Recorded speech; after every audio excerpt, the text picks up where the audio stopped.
Hello, everyone. Welcome back to the People Mover Travel YouTube channel. My name is Cheyenne Broyles, and I am here with the always glorious Miss Alyssa Dacey. Hi, I feel like I'm a talk show host. Welcome to my show.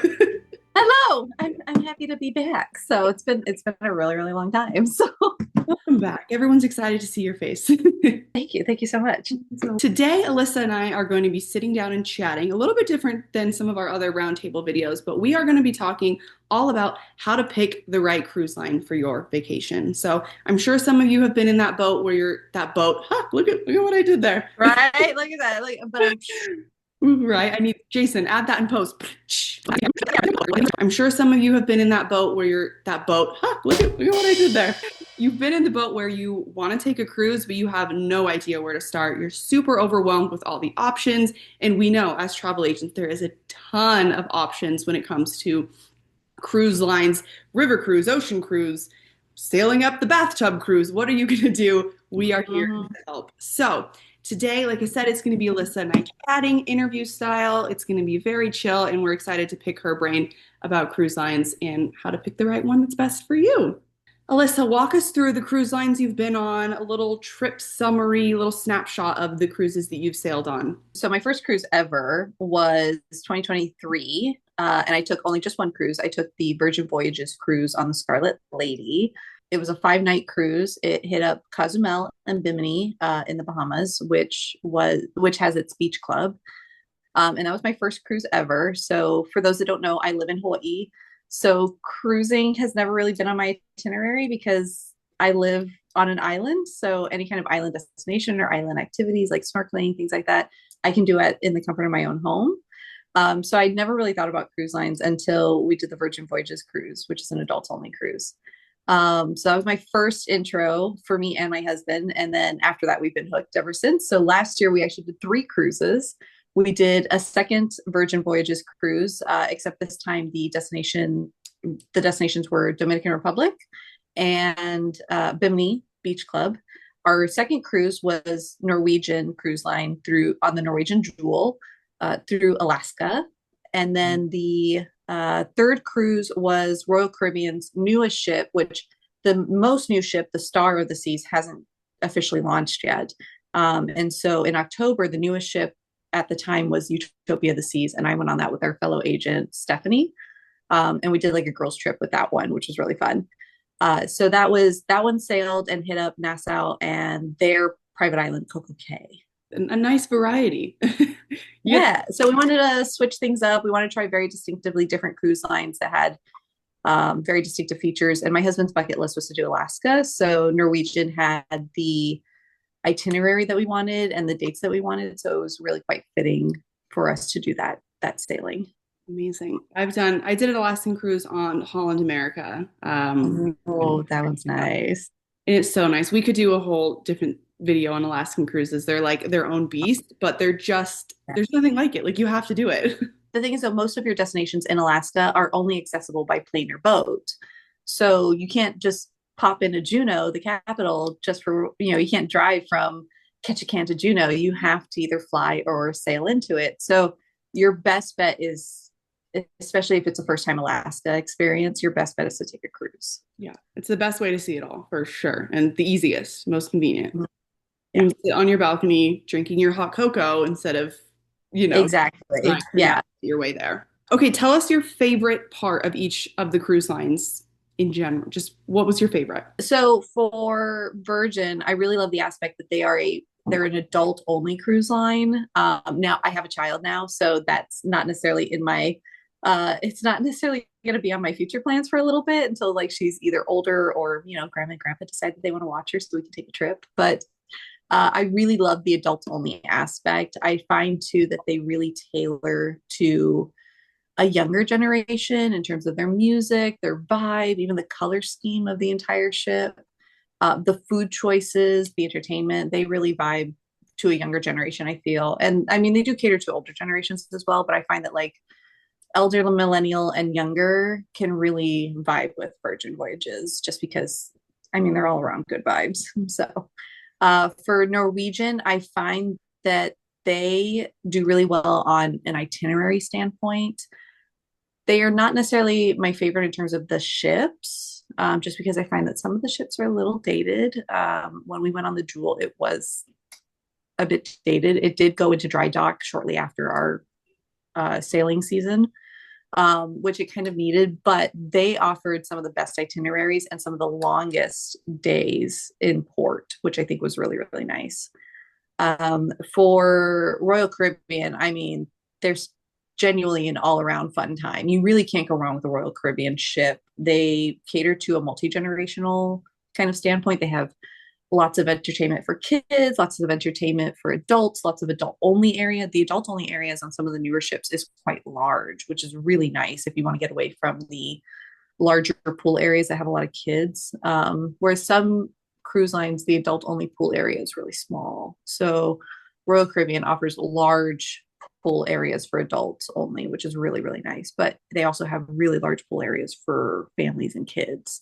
So Royal Caribbean does they do it right for the whole family. So if you're looking for a destination plus the whole family aspect, Royal Caribbean is great.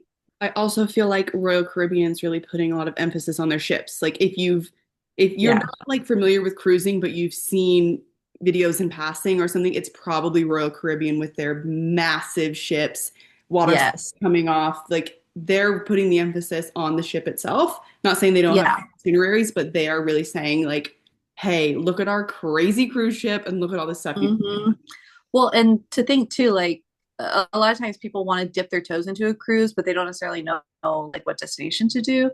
And if your focus is really just like a family trip and you want to do something with the family, a Royal Caribbean ship is really a great way to go, especially the newer ones, like the Icon of the Stars and the Star, or the Icon of the Seas and the Star of the Seas are the two largest ships in the world. And then their smaller ships like Utopia of the Seas is like the third and fourth largest ship of in the world. And so these ships are massive. And even with how massive they are, you never really feel crowded or crammed anywhere. So because there's just so much space and there's just so much to do and see. So the variety really helps to kind of spread out the guest count. So for I always tell people like if you're looking for just like a family time, like you just want to do a cruise for family time, the ship is really important and the type of room on those ships that's offered is really important.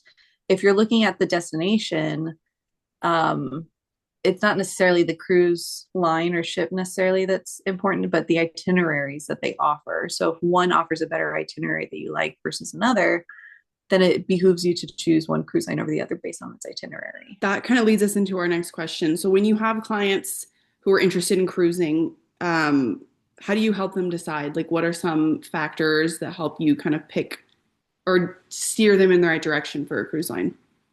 Usually I ask them one of two things. Like, is this a destination focused like trip, or is this just like a spend time together kind of trip? If it's both, we'll sort out what kind of destination and ship that they should go on. However, like if they're like, oh, we just really want to spend time as a family, usually I'll say, okay, let's do a Caribbean cruise. Just and if they've never sailed before too, I'll say let's do a Caribbean cruise that we can dip your feet into cruising. You can enjoy each other. You can enjoy what the ship has to offer. At least you'll also get a couple port destinations to really enjoy too, so that you can get off the ship for a little bit. If they're destination heavy, so like Alaska, the Mediterranean, even Australia or New Zealand, South Pacific islands and things like that, then the itinerary is the main focus. So usually you have to be kind of flexible on the cruise line you want in order to get the itinerary you want for those destination focused trips. So usually you'll figure out, are you family focused, which don't get me wrong, every trip is a family focused trip, right? But is this about spending time together or is this about spending time together in a specific destination? Agreed. And I also think like when I get a client who comes in thinking even more basic, where's most convenient for you to leave from? Because some people, if they're on the Yeah. West Coast, like them going to the East Coast, and a lot of cruises are sailing Florida, Texas, that area. Yeah. So figuring out, okay, what does this trip look like? Are you really just trying to like dip your feet into cruising and you're on the West Coast? Okay, let's go do like a 3 night Mexico cruise and just experience it. Or are we wanting something a bit more elaborate? Let's go down. Mm-hmm. No, I agree. And especially now with the a larger array of West Coast cruising too. Like there's the Bahama cruises, there's the ones that come out of LA, there's ones that come out of San Francisco or Seattle or anything like that. Like there's ones that start in Vancouver and just go down the West Coast into Baja, Mexico, and then they go back, and they stop or end in LA, so they're kind of a one-way hit. And so really, if you're just looking to dip your toes into something, where you live is a big factor, right? So like I live in Hawaii, so our cruises are a bit more limited in terms of, in order for any cruise lines to sail through Hawaii, there's actually only one ship that is flagged in the US, and that's the Norwegian Pride of America. They're the only ones allowed to sail around Hawaii without having to stop in an international port as well. And so that means that their offerings are quite a bit different, right? But they're a week cruise. You stop at the four major islands, or four of the major islands, and then you come back to Honolulu. And so for other cruise lines that want to do Hawaii, they have to stop at an international port. So usually like Vancouver or Australia, before they can do like the Hawaii portion. Yeah. So where you are is a big factor. So like for us, I mean, we live in Hawaii, so going to the outer islands is very easy for us to kind of just buy a ticket and take the 20-minute flight over. So for myself, the experience outside of like the convenience of where I live is a big factor for us, but that's not always the case for everybody. So if you're looking for something that's convenient, then where you live is very important. Well, I think there's also a lot more itinerary options that people might not even think of. It's like I just attended a training with Virgin on Monday, and they're releasing a bunch of sailings out of New York. They're doing like fall Yeah. where they're going up into on the East Coast, up into Canada. I mean, there's a lot of options. Cruising is not just the Caribbean. There's so many options. So many options. And on top of that, too, Virgin's expanding into Alaska next year as well. So that's a huge thing for them because they've only been two destinations. They've been Caribbean and they've been Mediterranean, and that's it. And so it's a very big deal when a cruise line expands into a new destination. Exciting. It's exciting. Okay, Yeah. speaking of that, I know we've talked a bit about a couple main cruise lines, but are there any other options that come up when you're working on cruises for clients? Yes. So three, I guess maybe four or five other ones. So the big one is Disney, right? Our agency focuses a lot on Disney, and Disney's a big one that we book pretty often. So Disney Cruise Lines is really great in that if you know the Disney product and you know the Disney magic, then you know that the Disney Cruise Lines are going to really work for you, especially even if you're focused on a destination. Disney usually offers something for that. I mean, Disney goes everywhere. Disney goes to Alaska, Disney goes to the Mediterranean, it goes to the Caribbean, obviously. But it also does like Pacific, trans-Pacific cruises, they go from Vancouver, they go around Hawaii, they go down to Australia, they do cruising through Australia during the winter months, which are winter months, which is Australia's summer. So Disney offers a lot, and Disney's really unique in that they're more of a premium feel because they offer premium luxuries like childcare or really like outstanding entertainment, really fantastic food options. So Disney is a really big one that we book. Two other ones that we book that I work with a lot are Princess and Holland. Those ones are really, really popular in that, funny enough, their Alaskan itineraries are really popular because they're one of the few cruise lines that acquired permits for Glacier Bay in the Glacier Bay National Park in Alaska. So they're one of the few cruise lines that can actually sail through that section of Alaska. We also work with Silversea, and Silversea is great if you want like an ultra premium experience. They are essentially a door-to-door experience. They will pick you up from your house. They'll take you to your hotel. They'll take you to the port. They'll takes you to your flight, to your, it handles all of your excursions, your dining, your hotels. I mean, it is a true concierge level experience with Silversea. So if you like that ultra premium experience, Silversea is a great option. I book a decent amount, and I've personally been on 2 or 3 Carnival cruises. I Oh, know Carnival, yeah. rep. Well, not a bad rep, but I would say some people are a little iffy when it comes to Carnival. But I had a great experience on my 2 cruises. I think if you're Yeah. budget focused, it's a great option. If you're new to cruising and don't want to spend a ton of money, but you say you've never stepped foot on a boat before, you have no idea if you're gonna like even like the experience. Yeah. Carnival's great. They're great for like school groups, bachelorette parties, if you're Mhm. wanting to accommodate a lot of people in an affordable environment. I love Carnival. Yeah. And Oh, their food, their chocolate lava cake is just everything. oh. I dream about it all the time.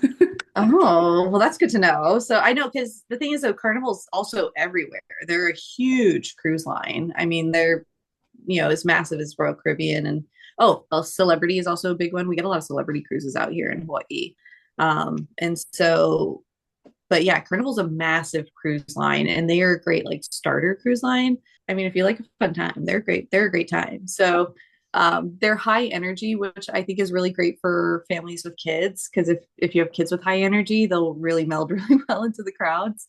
So you'll never be bored on a Carnival cruise line. And like I said, they have a ton of destinations. So if you're looking for something that won't break the bank, Carnival's going to be the way to go. We had some great entertainment. I remember that's one of the things I remember from sailing Carnival was they had like the performances I was really surprised by and the comedy shows. Like it was they had some good like a Yeah. variety of options. It was fun. Oh yeah, no, they've done a really good job with everything. And I think they've really elevated themselves recently. Like I think for a while there, the rep was not the greatest for Carnival Cruise Lines. And I think because they are a more budget focused kind of cruise line. But I think over time they really started to elevate their product, which I think is really great. Okay, lastly, any insider tips you have left that we didn't cover or any tips you would share if you're someone out there trying to determine what cruise line is right for them? I think like I said earlier, like what is your main focus for the trip? Like are you destination heavy? Do you want to go to the Caribbean? Are you looking to go to Greece and you don't want to pack and unpack every single time you have to go somewhere? You just like you have one room, you get to see something for the day, and then you get to get back on a ship and go to the next destination and be in the new destination the next morning. Knowing what you want out of that trip is really important. My favorite kind of insider tip is like based on your destination should kind of determine what kind of room you get. If you're looking to do Alaska, you should get a veranda room. If you're looking to do the Mediterranean and maybe your days in port are pretty long, so like you might have a 8 a.m. to 8 p.m. kind of port day, maybe in Athens or something. The room type might not be as important just because you're not really going to be able to look out of your room because you're going to be on land during the time, right? So the room might not be as important, but the room type you select can be just as important as the cruise line you choose. So I think that's kind of my biggest insider tip is that depending on the destination can really depend on your what type of room you stay in. Well, and I think obviously the biggest insider tip is to use a travel agent because Oh, I mean, obviously. duh. I mean, Because there's so like that piece goes hand in hand with what you're saying. If the client can do the work of figuring out, okay, what do I want from this trip? They mhm, don't then also have to be versed in 15 different cruise lines and what to figure right. out. All you have to do is share that information with us, and we can go beep beep beep beep beep. Great, this Yeah. is sailing for you. And I think the best part about working with us, like as agents, is that we're not just agents, we're an agency. And so if we have any questions between like about something, there's always somebody on the team that's done it that we can reference. So like I haven't necessarily done a Silver Sea cruise myself, but we have several agents on the team that have booked them and have done them. And so, I can always reference them if I have questions. It's the best insider tip is not just to book with just an agent, but go with an agency. So we have each other to lean on and so you'll get more than just one reference for everything. Well, and I think we don't have an affinity to book one cruise line over the other. So we're going to give you our honest opinion of I think this is best. We're not going to choose one over the other for our own reasons. We're going to pick Exactly. best for you. Well, thank you for sitting down with me today. I hope this helped Thank you. to kind of get a clearer picture of what it looks like to book a cruise. Of course, if you're interested in working with People Mover Travel, we are going to put a QR code on the screen and you can chat with one of our agents and figure out what's best for you. Even if you're at the complete beginning stages of planning, don't have any idea, we're here to help. Or if you're ready to book but want to use the benefits, get amazing benefits of using a travel agent, we're here as well, and every step in between. So thanks, Alyssa, for joining us. Thanks, Cheyenne. So All right. Well, we'll talk to everybody soon. We hope to see you guys on those cruise lines. Yeah, bon voyage. Bon voyage. Set sails.